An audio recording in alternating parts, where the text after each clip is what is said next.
Hey guys, Dib the Awesome here to give you another Monster Legends Guides, where we talk about monsters' moves, rune sets, partners, all that jazz. Today we're talking about Pixelion. Pixelion. Alright, so I get you now. This is probably the monster that people butcher the name of all the time. I myself also butcher the name of this monster.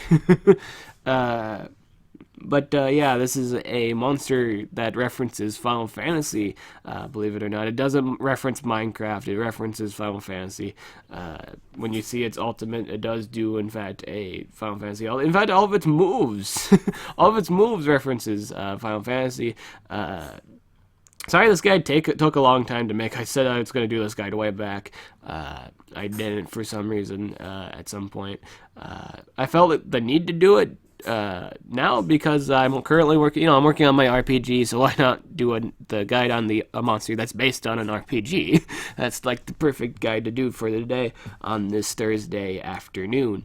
So yeah, what's Pixelion? What's he do? Yeah, Pixelion. What does he do? What's this guy's game?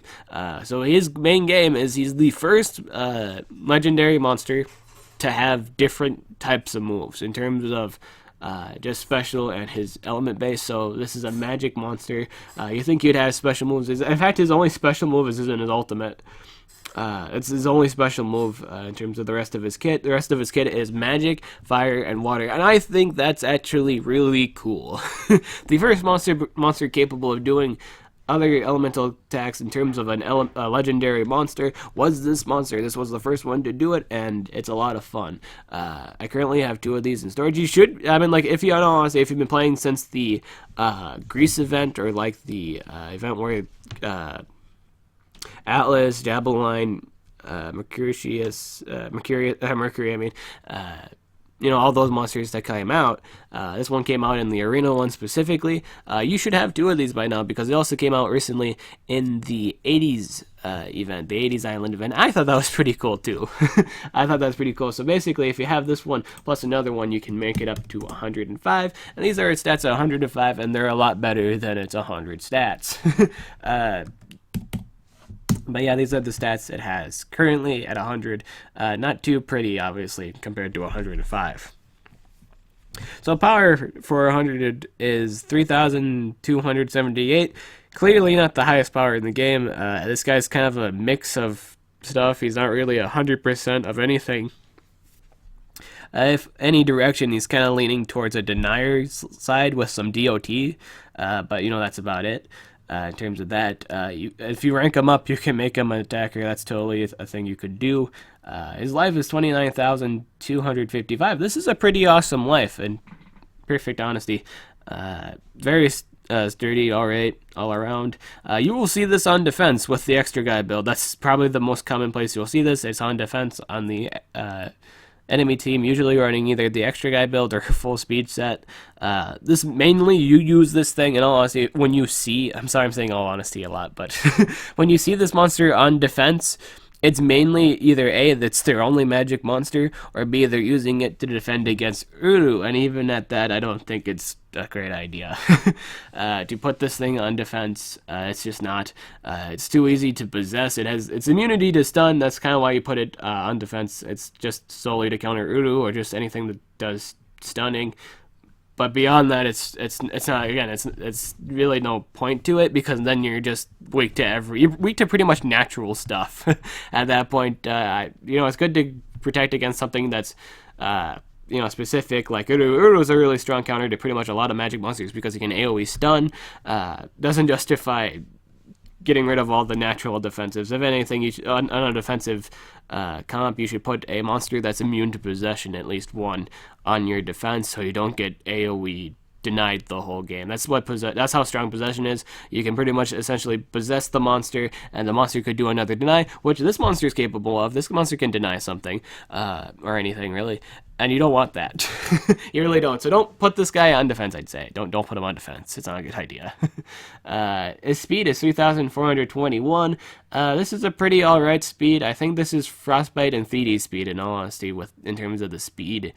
I think this was their speed. I think that was the speed stat for them. So it's all right. It's probably the lowest in terms of people would like in a denier. it's not the acceptable base speed of 465, but it's just what it is. It's that speed. It's a common speed. It's as low as we'll accept it. I think this is the acceptable speed of how low we naturally want something, unless it's just something that's of a fan favorite, something like Varda, who runs a much lower speed than this, like 3,399, I believe. Its ultimate, Avatima, words, Avatima, deals very heavy special damage to all enemies, 90 damage base. This hurts. I've been hit with this, like, in terms of PvP, this is probably one of the ultimates I see a lot. Or at least this pop out in terms of monsters that I fight given in any game. I will usually see this ultimate. It's really hard to, like, rage when I do, like, it, like, destroy let's say I'm in a situation where this thing literally gets them the game. I don't really rage because it's a cool animation to watch. It's a really cool animation to watch. I will say fighting 3 of these at once. I actually fought 3 of these things at once at one point in time, and it's terrifying. Full speed runes, and it was nuts. It's crazy. I mean, because it's like we'll get more into it later, but you'll see why. But yeah, this is a pretty good ultimate. 90 damage, multiple targets. It's great. It's a great AoE. You could do a damage build set for this, and if you get this ultimate, it does a lot of damage, and you're in a good spot.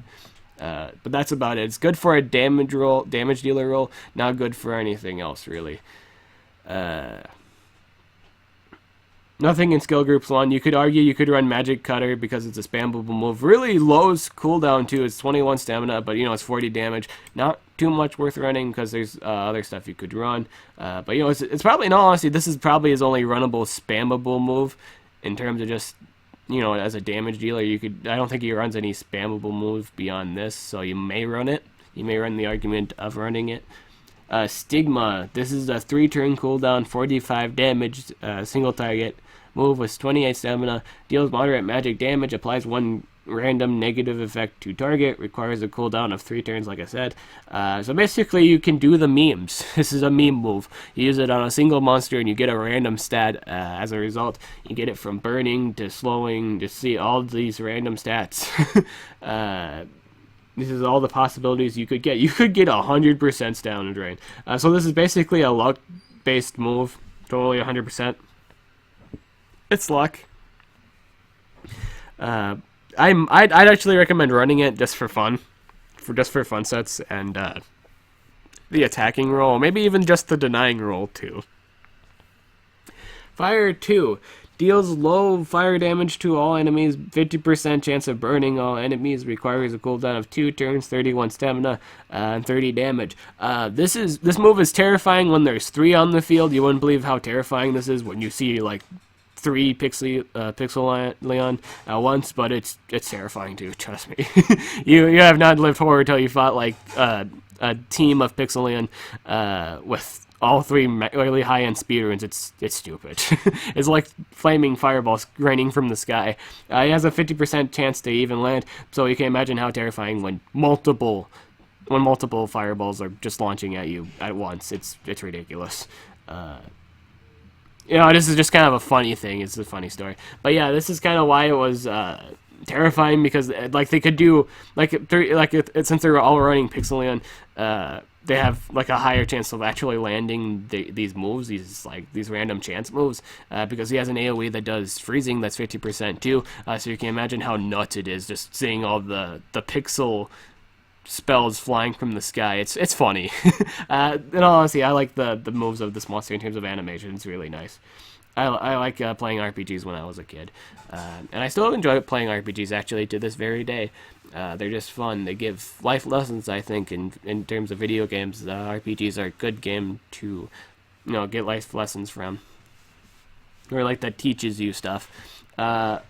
Ice 2 deals heavy water damage, may freeze target, requires a cooldown of 3 turns, 50 damage, 32 stamina. This is basically his deny move. He has a freezing, single target freeze. He freezes anybody. This is pretty relevant because it's not really a magic monster that's immune to freeze yet. Currently, in this day of age of the 4th month of the 6th day of the year 2017, there is no magic monster immune to freeze yet. So this is a pretty valid deny. You deny it pretty much any magic monster you so wish, and any monster that isn't immune to freeze, pretty much. That's probably one of the reasons why people usually run full speed, just as to deny the magic monster. That's just the thing. This works on. I will say this is valid on damage dealer sets too. You can pretty much stop the attacker from doing anything. Pretty relevant in my opinion. Insu Sword deals moderate magic damage, removes all negative effects from itself, requires a cooldown of 3 turns, 45 damage, 28 stamina. This is you basically use this move when you're just controlled. That's pretty much what you use this move for. So let's say you're being on fire or bleeding to death, you use this move and bam, you're cured. This is basically just to shove off pretty much anything that's not solid deny, such as freezing, 100% stamina drain. No, so I accidentally clicked on something. We were still rolling. They're still rolling. And just stuff that doesn't deny you fully. Yes, that's obviously when you use this move. Yeah, you're immune to stun, so you're pretty good with that there. But when obviously other things that keep you from doing stuff like freezing, that keeps you mega stunning. You can't move in any of those times, but you use this when you're on fire, blind, or dazed. Just pretty much whenever you're on a very unfriendly effect. Fire 3 deals very heavy fire damage, may burn target, requires a cooldown of 3 turns, 32 stamina, 50 damage. It's a 3-turn cooldown. Personally, this is a 100% burn, so you can pretty much use this on a damage dealer set just for sure, to do for sure burn. Ice 3 deals low water damage to all enemies, 50% chance of freezing all enemies, requires a cooldown of 2 turns, 31 stamina, 30 damage, 2-turn cooldown. I will say the cooldowns between these two are really nice. I honestly, I love running 2-turn cooldowns. It's really relevant in my opinion. Roller Razorface is such a fun monster to use because of that, because he has he has 1 2-turn cooldown AoE, and it's really fun to use because usually depending on the game situation, you may have a chance to use another AoE, and I think that's nice. In all honesty, that's nice. You do run this move because it's AoE deny move. It doesn't have the strongest AoE damage in the game, but the effects are pretty valid, I will say, when you land them. This monster is kind of a luck-based monster. If everything goes your way, you're in a good spot. And you can, in all perfect sense, you can use precision to increase the chance of this landing, and you're in a good spot. You just are, because you have an AoE free. This monster has an AoE freeze. It's pretty much undeniable deny. Looking at the things it deals with, the only situation when you're not really freezing anything is when you're dealing with water monsters or specific monsters like Louis. I think Louis. Yep, Louis is right here. Louis. There are Louis, Hercule. I'm gonna give 2 right now, but there's very few monsters the thing I just said, Hercule and Reptile. At the moment, are monsters that are immune to freeze. Also, this fire monster right here. She's lower right here. Firia. I still have to do the guide on her too, but yeah, you pretty much get my point. Basically, it's undeniable deny. Since currently in the current meta, there's not really much things immune to freeze. So if you have something that gives precision, it increases the chances of succeeding, and that's what this monster needs. It needs a higher chance to land this AoE and its deny.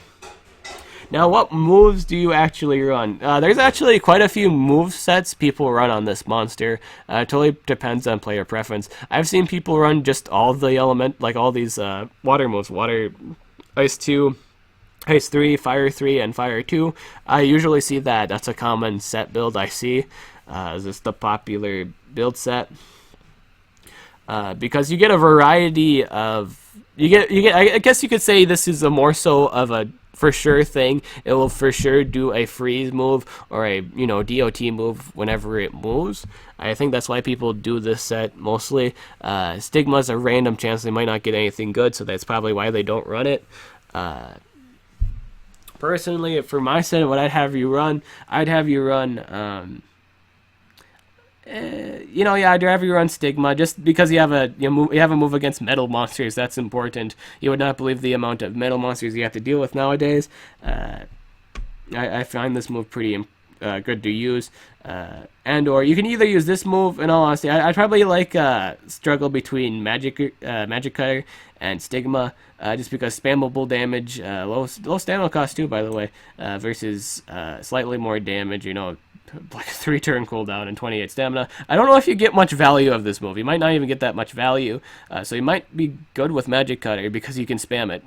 You can repeatedly use it. With this move, you get one. You just get one. You get one. I'd probably debate over these two moves for a while when I actually hatch this thing, because I don't know which one I would want. Overall, a lot of people think this monster is really garbage. I think in all honesty, I think it's a fan monster like Varuna, in terms of why people continue to use them. He's looking at all of his count, looking at all the stuff he has to deal with nowadays, and people still using him. I think it's just a popularity thing. It is a really fun monster. Design-wise, it's really great. Really fun. It's a fun monster. I'll say it's a really fun monster to use, rather than extremely competitive. It's got a few competitive clutch things it can do, but its speed is too low compared to the top tier magic monsters. Top tier magic monsters run base. The Gospel Power 465. It has a lot of competition in terms of just straight up. In terms of the denying roll, it has too much competition. In terms of the attacking roll, it has way too much competition. They're just way better magic attackers that you can just straight up use. Specifically Malier. Malier is just the ultimate example. Life steal, bunch of little small effects, just really high end damage. Nothing too much to compete with that. Again, there's things like Egg Eater. You can really put it pretty much anything on defense, and it'll do better than Pixelion. It's just more so of a fan-based monster to use. That's what I like about this monster. It's got a great fan-based community. In terms of popularity, it's got Varuna. It's pretty much Varuna popularity. It's just one of those monsters that, even though it has a lot of stuff that go against it nowadays, it's still used. Obviously Varuna is better than Pixelion, but that's what I mean. I mean, it has a lot of counters, but people still use it. People still put it on defense, and it goes out okay. Hopefully, I like loyal fan bases. That's cool. I would use, going back to this, either Stigma and or Magic Cutter. I would run both the Ice moves and Ice 3, and I'll give you the choice between Fire 3 and Fire 2. I'd probably run Fire 2 just for fun. This is a fun monster. Why not run both AoEs and hope for the memes to land on all your DOTs and stuff? That's fun. I think that's fun anyway. Or I'd probably run maybe Fire 3 just for more damage, because look at the base damage. I think it needs more base damaging moves. So I probably run Stigma, Ice 2, Fire 3, and Ice 3. That's just my personal preference of move choices. So that's everything you need to know about this monster. I'm sorry this guide was late. I did say this monster was due a long time ago, but now I've done it. Personally, again, I like this monster. It's a fun monster. Not too much in the competitive scene, if a lot. It's not all that great. It has a few competitive clutches, but there's a lot of problems with it. Mainly high cooldowns. 50% chance is never a good thing to do in terms of chancing a competitive fight. Again, the cooldowns on the single target moves, I feel like the single target moves have high cooldowns on it. And the stamina cost is also a problem. It's got 32 stamina for the single target moves. Pretty much everything's over. Besides this move and besides Stigma and Magic Cutter, everything's over 20. Over 20. That's never pleasant. It's in the 30s. That's really not all that great. Yeah, again, this is a really fun monster. It's just a fun monster to use and all that jazz. When you have it ranked up, it obviously runs better. But for where it's at right now, it's not too great of a competitive monster. So yeah, that's everything you need to know about Pixelion. I'm Dib the Awesome. I'll catch you guys later.